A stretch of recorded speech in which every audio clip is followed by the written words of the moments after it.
Hello बच्चों, मेरे YouTube channel आत्मसम्मान में आप सभी का स्वागत है। हम लोग आज 2023 के बचे हुए प्रश्नों का उत्तर देखेंगे। पहला प्रश्न है, डॉक्टर महेंद्र लाल सरकार क्यों स्मरणीय है? डॉक्टर महेंद्र लाल सरकार इसलिए स्मरणीय हैं क्योंकि इन्होंने एक संस्था की स्थापना की थी।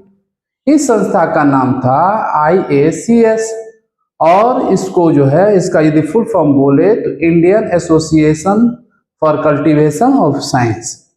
इसकी स्थापना इन्होंने 1876 ईस्वी में की। इसकी स्थापना के बाद से इसमें कई तरह के शोध होने लगे, जैसे भौतिकी, रसायन और जैविक ऊर्जा की इसमें जो है शोध होना शुरू हो गया। यह एक अनुसंधान बन गया और इसमें भविष्य के लिए बहुत से भौतिकी और रसायन और जैविक ऊर्जाओं जैसी विषयों के लिए बहुत से रिसर्च होना शुरू हो गए। इसमें रिसर्च कर रहे जो भी विद्यार्थी होते थे उनको डॉक्टरेट की उपाधि मिलती थी।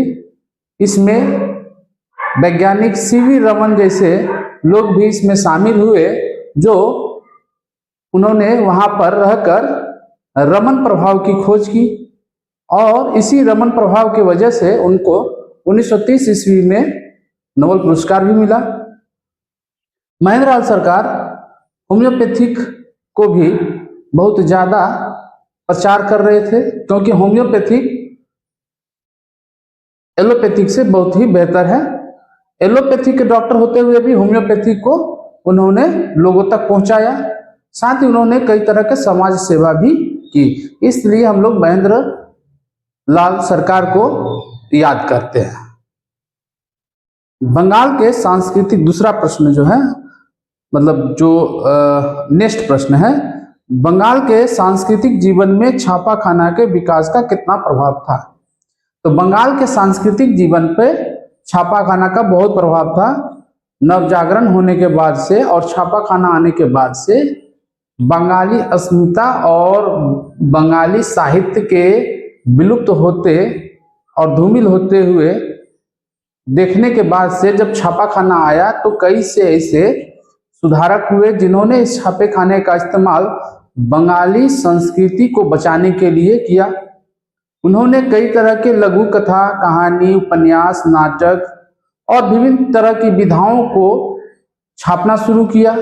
कई तरह के पत्र पत्रिकाएं आने लगी। इससे बंगाली जो संस्कृति धूमिल हो रही थी वह पुनः जो है पुनर्जागरण की ओर बढ़ी और उनमें जागृति आई, चेतना आई। लोग उनसे जुड़ने लगे, लोग उनको जानने लगे, लोगों के अंदर चेतना आई। इस प्रकार हम कह सकते हैं कि बंगाल के संस्कृति पर छापेखाने का विकास का बहुत ज्यादा गहरा प्रभाव पड़ा। अगला प्रश्न है, अलूरी सीताराम राजू कौन थे? अलूरी सीताराम राजू एक क्रांतिकारी और जनजातियों का नेता थे।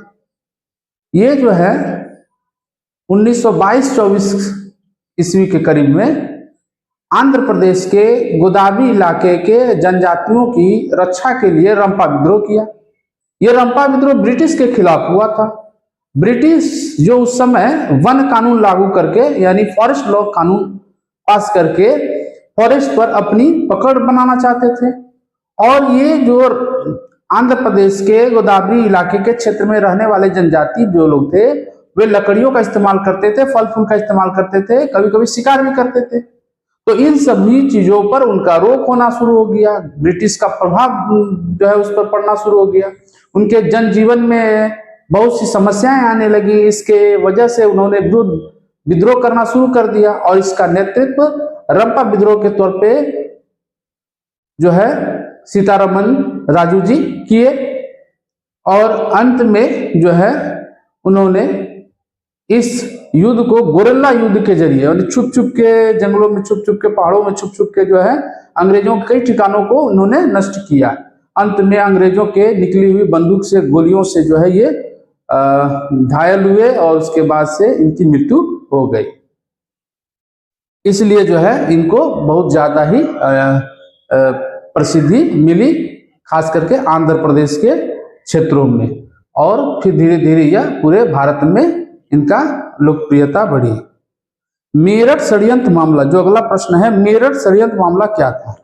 मेरठ षड्यंत्र मामला को हम लोग इस तरह से देखेंगे कि 1929 ईस्वी में कई कम्युनिस्ट नेता जो यूनियन के नेता थे, उन यूनियन के नेताओं में जो है कम से कम 31 में 3 जो है विदेशी थे और बाद बाकी अपने भारत के थे। इन कम्युनिस्ट नेताओं को गिरफ्तार कर लिया जाता है।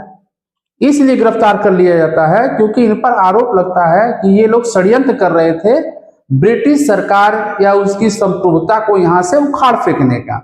इसके वजह से ब्रिटिश सरकार जो है इन लोगों के खिलाफ मुकदमा चलाती है और इनमें मुकदमा में जो है इन लोगों को कड़ी से कड़ी सजा का प्रावधान किया जाता है, लेकिन बाद में चलकर इनकी सजा को कम कर दी जाती है।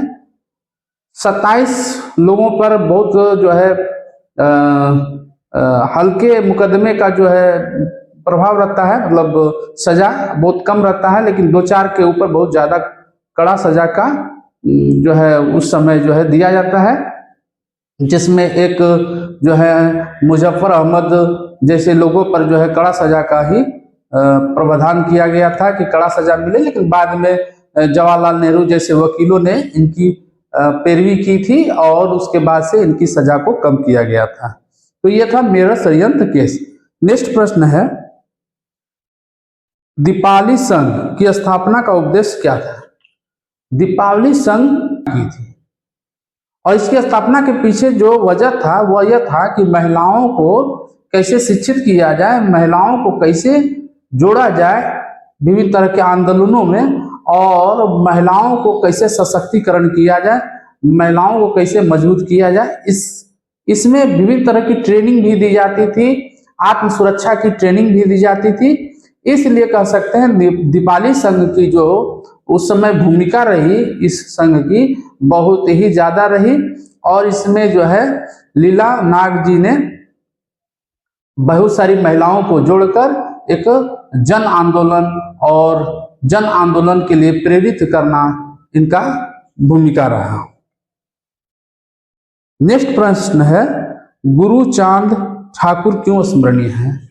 गुरुचांद ठाकुर गुरुचांद ठाकुर जी इसलिए प्रसिद्ध हैं क्योंकि इन्होंने पश्चिम बंगाल में मतुआ संप्रदाय के लोगों के लिए नेतृत्व किया, उनको जगाने का प्रयास किए, उनको उनके अधिकारों को दिलाने का प्रयास किए।